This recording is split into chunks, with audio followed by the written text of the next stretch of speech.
Hello, welcome to my true crime podcast. I'm currently making soup right now in my RV, so you can listen to true crime news while I'm making soup. But okay, so today I think like the most, disturbing story would be that disappearance of that pregnant lady in Michigan, Rebecca Park. I talked about it a couple different times on here. That she disappeared the 1st of November, 9 months pregnant. And well, like 2 weeks ago, her mom and her stepdad were arrested. And yesterday, the police in Michigan released like the arrest warrant for both of them, and it had part of the criminal interrogation in there with police. And according to my understanding, the mother cut the baby out of her daughter while she was still alive. And as you can see by my face, I'm deeply disturbed. I mean, oh my goodness. This is a level of depravity that I don't think is really seen that much in rural Michigan. It's clearly disgusting. I hope the two people responsible for this are punished to the full extent of the law, and I think they will be. But I'm eager to see what motive the state is going to come up with from the arrest warrant. It was saying like the victim's mother, who murdered her, was telling a family member on Facebook that she had just had a newborn son who's in the NICU because he's having health problems. Then the day after this poor woman was murdered, the mom gets back on Facebook and sends this message that her son died. So maybe this mom came up with some messed up plan to cut the baby out of her, thinking nobody would notice that the mother's gone. So I'm just horrified. I'm disgusted. I don't even know what to say. It's sick.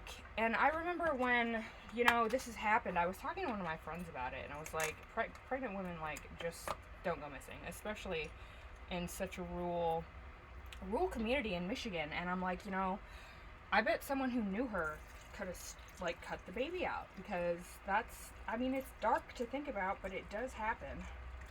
And it's just, it's sick.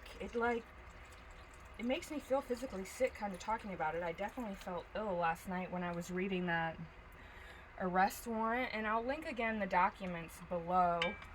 But the next thing was this guy named Brian Walshe in Massachusetts, who's on trial for murdering his wife.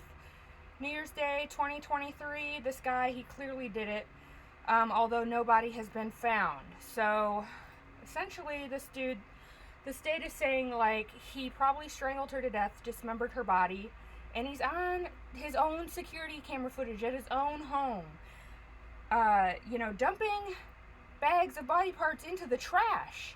And then he's on, CCTV footage at Lowe's buying the supplies he used to dismember this woman. And he has one of the COVID masks on. He's gloved up, the whole deal, thinking people aren't going to recognize him when he has his children with him.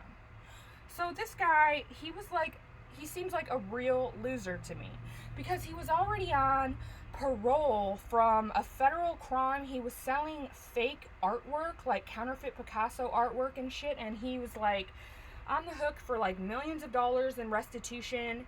And right before he murdered his wife, she had taken out a huge insurance policy on herself and her family, and she was also having an affair. They were about to get divorced, so clearly the guy had motive right there to do it, and the lover even testified in court last week on Friday. So this is a real interesting one. But I don't know what took it 3 years to go to trial, because this guy, I don't even know. This dude was stabbed in prison too a couple months ago, I saw. So I hope he's found guilty, because he clearly did this. And then the last thing I was thinking about is Luigi Mangione, everyone's favorite murderer.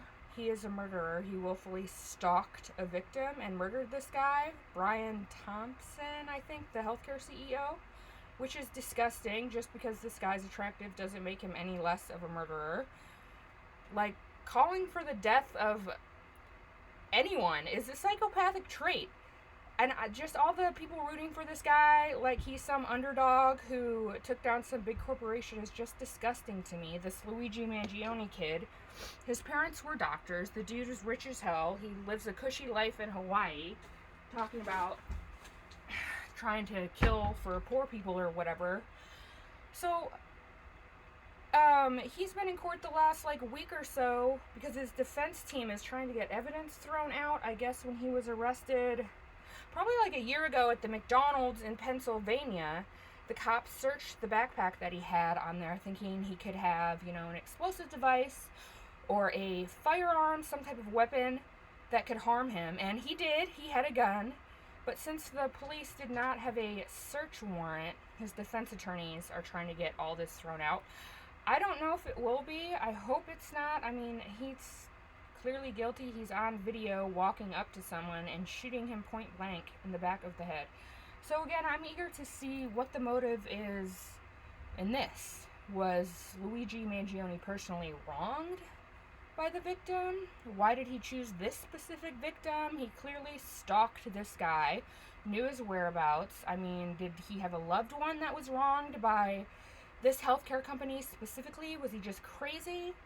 I really don't know, but I'm eager to find out.